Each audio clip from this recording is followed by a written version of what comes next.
কি রে বিতেন, তোর রাতের বললম কই? ওইটা ওইটা আমি বাইরে পেয়ারা গাছের লোকেরাই খাইছি। পেশাব করতে অসুবিধা হইতাছিল তো, তাই আর কি। সকালে আবার নিয়ে আনিমো।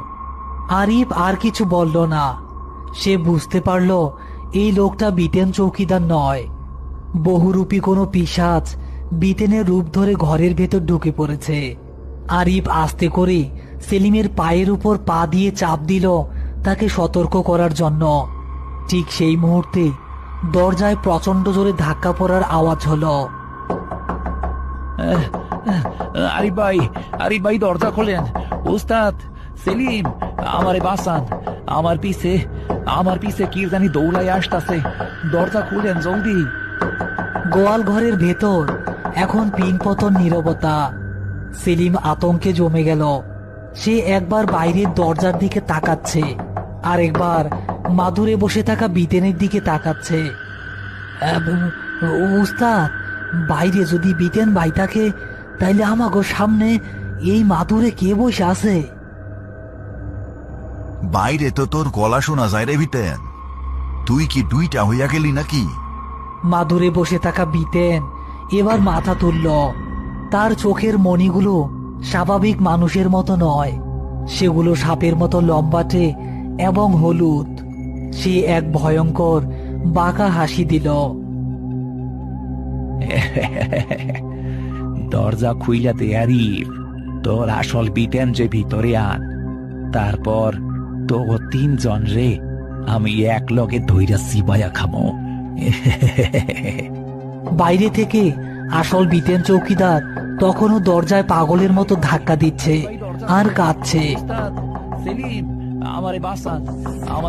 আর ঘরের ভেতরে একটা হিংস্র পিশাচ তাদের সামনে বসে আছে। দরজা খুললেও বিপদ, আবার না খুললেও বিপদ। দরজার বাইরে থেকে আসল বিতেন চৌকিদার পাগলের মতো দরজা পেটাচ্ছে আর বাঁচার জন্য চিৎকার করছে।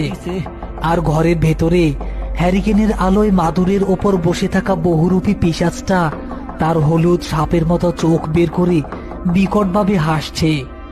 সে জানে আরিফ আর সেলিম এখন ইঁদুরের মতো ফাঁদে আটকা পড়েছে। কিরে আরিফ, ঘামতাছস কেন? খুল না দরজাটা। ওই দেখ, তোর আসল চৌকিদার বাইরে শীতে কেমনি কাঁদতাছে। তাড়াতাড়ি খুল। ওরে বাপরে, উস্তাদ, ও তো নিজের রূপ দেখাইয়া দিছে।